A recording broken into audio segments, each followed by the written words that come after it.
This time of year, I just totally love the produce. Here in Southern Ontario is the green belt. We are so lucky. The plethora of vegetables and fruit for the fall. Honestly, it's like a chef died and gone to heaven. Anything that you can get, fresh herbs, you can get some Swiss chard, potatoes. A lot of the root vegetables come out in the fall, which I love. I love soups, I love anything like that. Today, I'm teaching you about how to cook with harvest. The first thing we're going to do is a beautiful pear soup. Felice pears is what this is called. They're absolutely gorgeous, nice and firm. They're sweet, but they got a bit of a spice to it. So this is going to be the star ingredient in this particular recipe. You know, when you do pears and you're making soup, I don't like to waste anything, and I actually take the peels and I don't throw them out. Instead of throwing them, I'm going to throw them on a cookie sheet and I'm going to dust them with some sugar, and I'm going to bake them off at about a 300-degree oven. And I'm going to get some nice little pear chips off of this, and I'm telling you, the fiber. It's all about the fiber. One thing that you guys suffer with when you do eat gluten-free, you lose a lot of fiber. It's really interesting. A lot of people are coming into my store these days, and they're all talking about they want now to eat gluten-free, and not really because they're celiac, but just because it's a healthier way of eating. Now, the reason behind that is today's wheat is so different. It was modified way back in the day by geneticists out in Mexico. They just started playing with the DNA. And you know what? That was too bad, because they kind of ruined a good thing. As a result, today it's got so much more gluten in it, and it's coming out in really different ways of sickness. Could be colitis, could be Crohn's, irritable bowel syndrome. I think to some point everybody has some kind of an intolerance to the wheat for sure. But you know what? Who cares? This is such an awesome way to eat. You are talking about some killer flavor. You don't need the wheat. You can cook cakes, cookies, home cooked, anything you want, and you're not going to have an issue. Right here, I've got some pears on the go. I'm going to turn that down a little bit. These are beautiful pears, as I said. They're really nice, firm flesh. They got a nice bite to them of spiciness and a bit of sweetness as well. I'm calling this particular soup a blue pear soup, and I'm calling it blue because I'm going to be putting some really awesome blue cheese into there. Another thing keeping in mind, guys, with the blue cheese, depending on how it's made, you got to be careful of the ones you buy, because some might have gluten involved in it, so pay attention to what you got there. Also with the pear, take a look. It's very similar. It's part of the apple family. You need to put some citrus onto it relatively quickly, because it will oxidize, and you want to keep your flesh looking a nice color. So just going to spin that up. Okay, so we've got the onions going in there. And now I'm just going to be putting in the carrots. The onions have been going now for about 5 minutes. Let's just get this in, building up body. And oh, by the way, I had already cooked the bacon off earlier. I wanted that fat from the bacon as part of the flavor, part of my flavor building for my soup. So that was done. I pulled the bacon pieces out. Now I've pulled them out to this type of crispness right here, if you'd like to take a look. And that's going to be a garnish on the top of the soup when it's all said and done. So just give that a little bit of a stir. Get your potatoes in. This here, we're going to just cook them off for about 4 or 5 minutes, just to get them softened. We're just getting them to have their flavors build together, and then we're going to hit it with stock. Okay, let's go back to this part of the woods. I'm telling you, the abundance that you can get, you can go online on a calendar. It's called www.pickyourown.org, and that gives you the calendar for Southern Ontario for what time of year, and of course everything depends on the sun, right? We don't grow without the sun, none of us do. So just keep an eye there, and you're going to see what's available to you. This time of year, with the produce that we're getting, you can actually use it. There's canning you can do. You can actually eat fresh all year long. One of the things that I like to do personally is, for example, strawberry season. I took all my strawberries and I just clean them all, I hull them, and I put them flat on a cookie sheet and I put them in the freezer. They'll go there to flash freeze them, and then I Ziploc bag and date them. So I'm going to have fresh strawberries. I can make my scones anytime, and the more I get, the better. The same goes with my rhubarb, anything. I just like to utilize the vegetable or the fruit when it's grown. It's at its best. The flavors are just killer, and any recipe you're going to make, I'm telling you, is going to be a killer recipe if you use fresh. Okay, so this is now going to go in with the pears. It looks like a lot, but it's going to be cooked down. I've got some spices coming into here. Let me just mix that all up. Okay, Don't worry about the recipe, guys. If you go to my website, www.you'dneverknow.com, it'll be sitting there waiting for you. Chili peppers, one thing. Pears, you know, they got the sweetness, they got a bit of spice happening to it, but you know what? The chili peppers give it a little bite, so that sweetness is going to get cut. Something that, like a soup, for me to be totally sweet, it's kind of gross. Don't really want it. So chili peppers have gone in. Thyme goes lovely with it, so I'm putting some thyme in there as well. Now, if you're so lucky as to have a ton of time on your hands that you can do everything from scratch, good for you.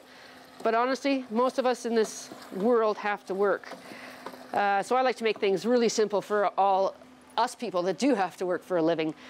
Stock, you can get some fantastic, fantastic organic vegetable stock, chicken stock, beef stock.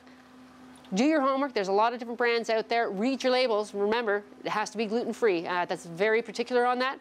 But like I said, if you're one of these lucky people that get to stay home, every time you peel your carrots, your potatoes, your onions, any of that kind of stuff, you can actually put it into a stock pot. Put it in Ziploc bags in your freezer. When you get to have about 5 pounds, throw all those peelings right into your pot, let it simmer down for a few hours with a few herbs and spices, and you got a beautiful homemade stock. This one here is not homemade. It is a beautiful vegetable stock. Look at how rich the flavors are in here. The colors are just fantastic.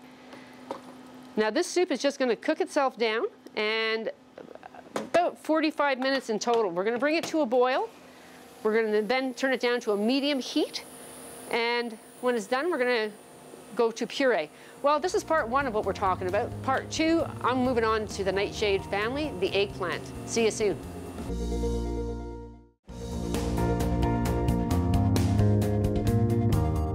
The soup's simmering in the background.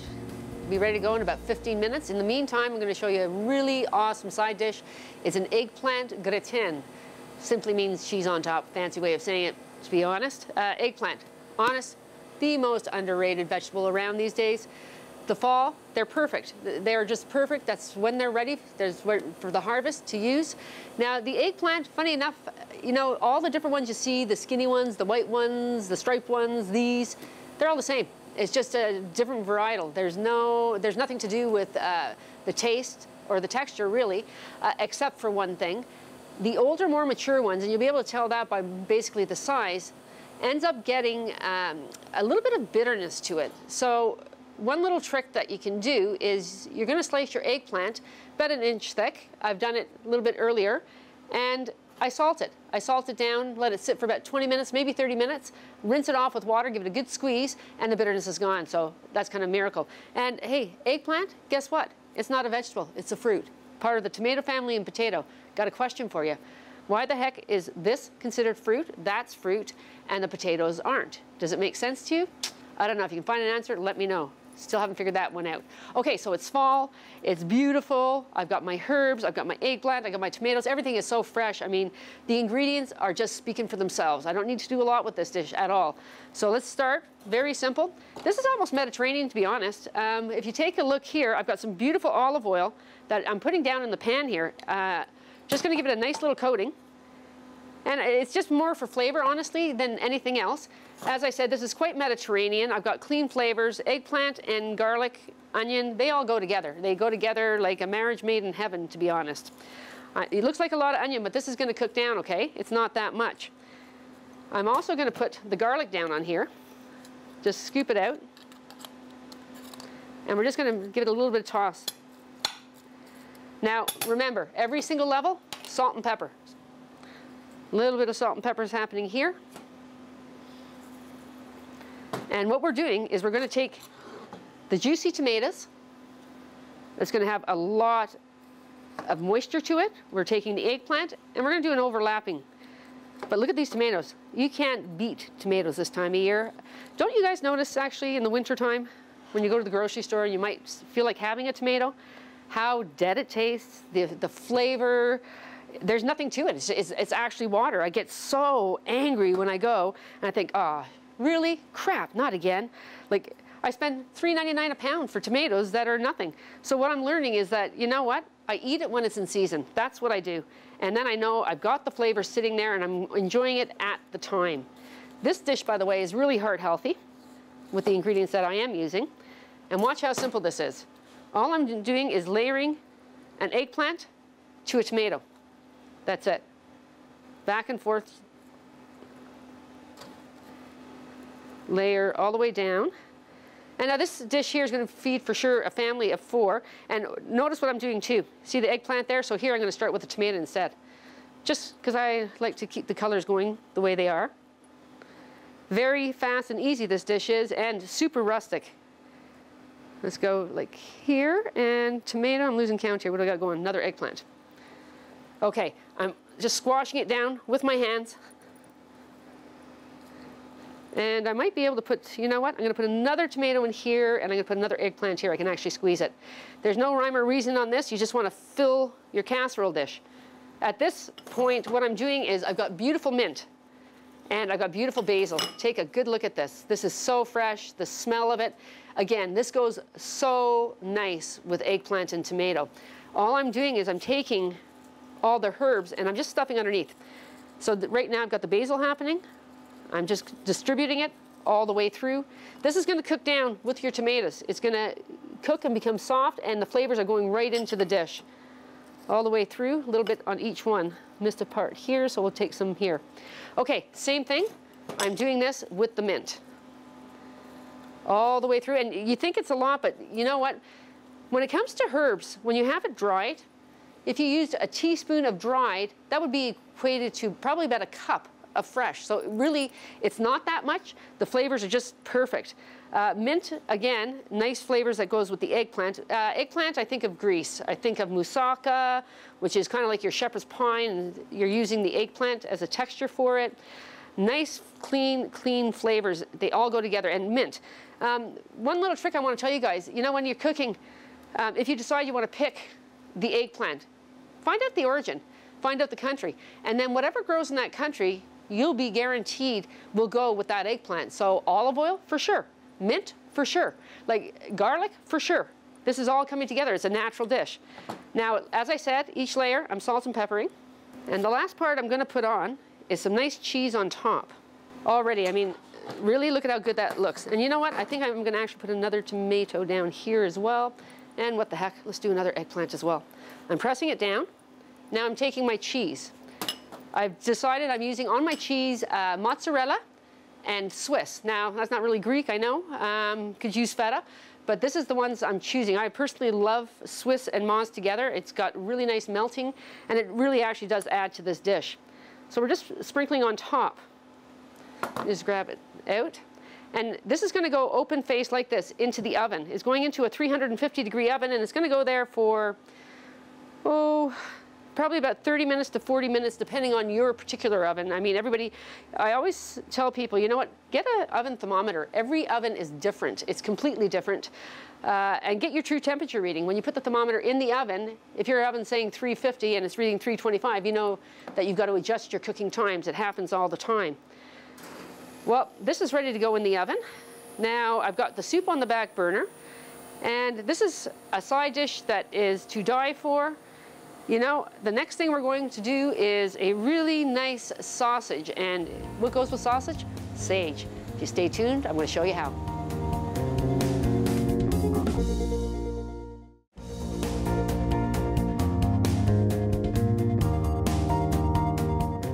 We got the soup just about ready to go here. I'm just going to pulverize it in this blender. I've got my gratin out of the oven. It looks absolutely delicious. I cannot wait to bite into this one. Let's just put this probably for about 2 minutes.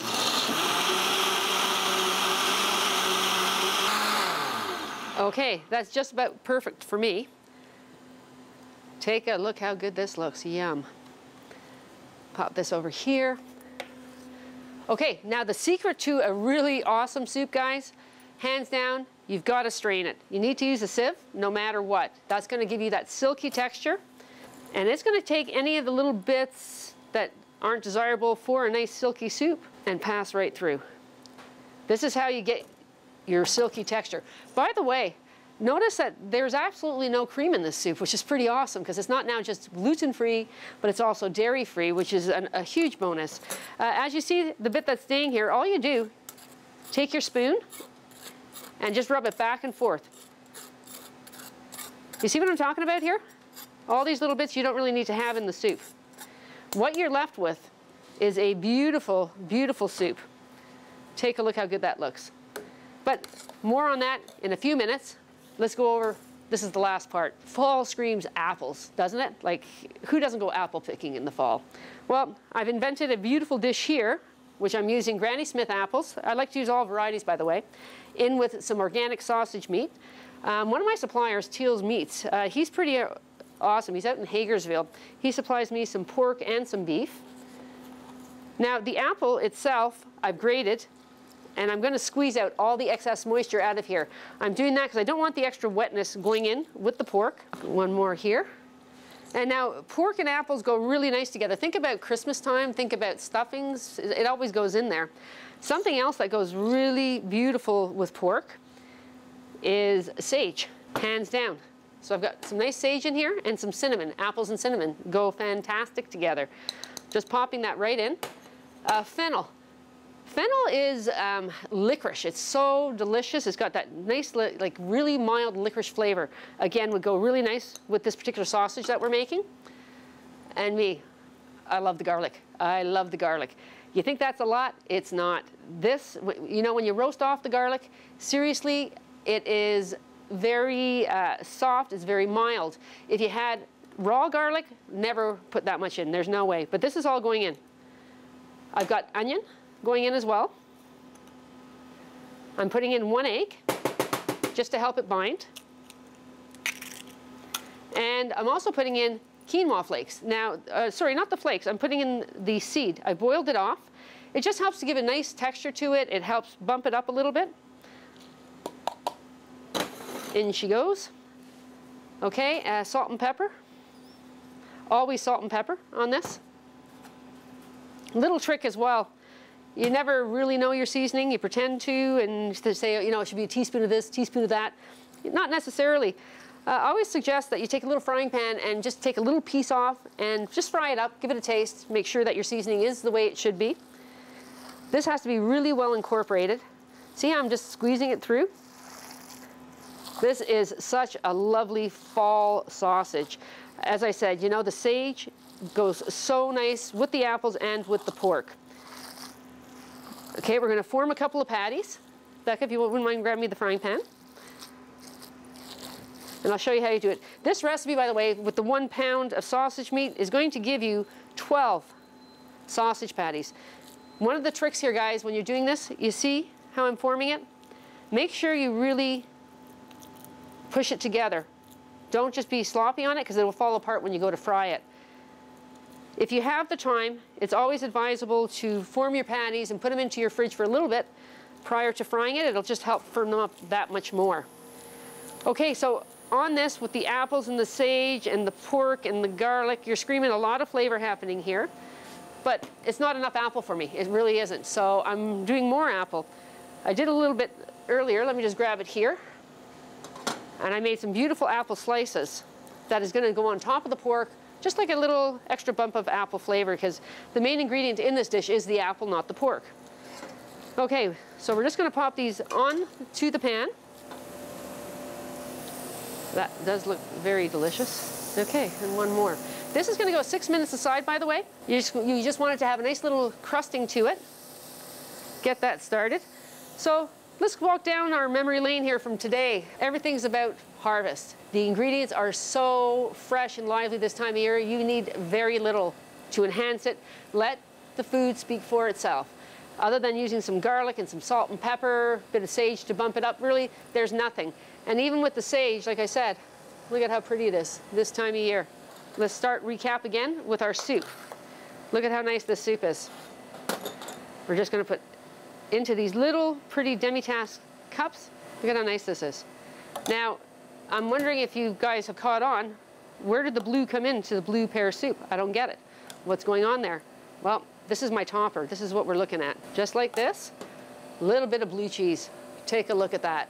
This is such a lovely complement. Between this and this is one huge party in your mouth. The pear with the blue cheese, they just really complement. So I'm just crumbling a little tiny bit in here on top. It's going to melt. And then, of course, who doesn't love bacon? Come on. A little bit of saltiness that's going on with that as well. And with the fall, I always like going with the colors So nice little spoons. And if you'll notice, I'm doing this in really small vessels. And the reason for that is this is very, very rich, this soup. You don't want to have a big bowl of it. So this is more of an appetizer soup. Okay, so there's the plating on that. Next, I have my gratin. Look at how delicious that is. All the herbs have cooked down underneath it. So you've got your mint, you've got your basil, the tomatoes, the eggplant, the cheese. This is truly clean Mediterranean eating. It's delicious. Okay, and last part I have right here. And I always like to garnish with the ingredients that are in there. So I'm gonna pop a bit of fresh sage right in here, make it look really nice. And now the last part of the sausage, what I'm doing is my caramelized apples. I'm just popping on top. This really is a nice meal. And actually, you know what? With the apples and the pork being pork, you could actually make something like this for breakfast with pancakes. Like, how nice would that be instead of the regular old boring sausage, breakfast sausage? Last thing I want to do on this one here, I'm just going to pop a little sage leaf in, just to show you how pretty that can look. We'll knock that one off. And that looks so delicious. I put the cinnamon, by the way, in the sausage. I didn't put it on top of the apples. I did that deliberately. I wanted the flavor to be in there. 3 beautiful harvest dishes at the best time of year possible in the fall. It doesn't get any better than this. We live in the best part of Canada, hands down. Fresh food, that's what it's about.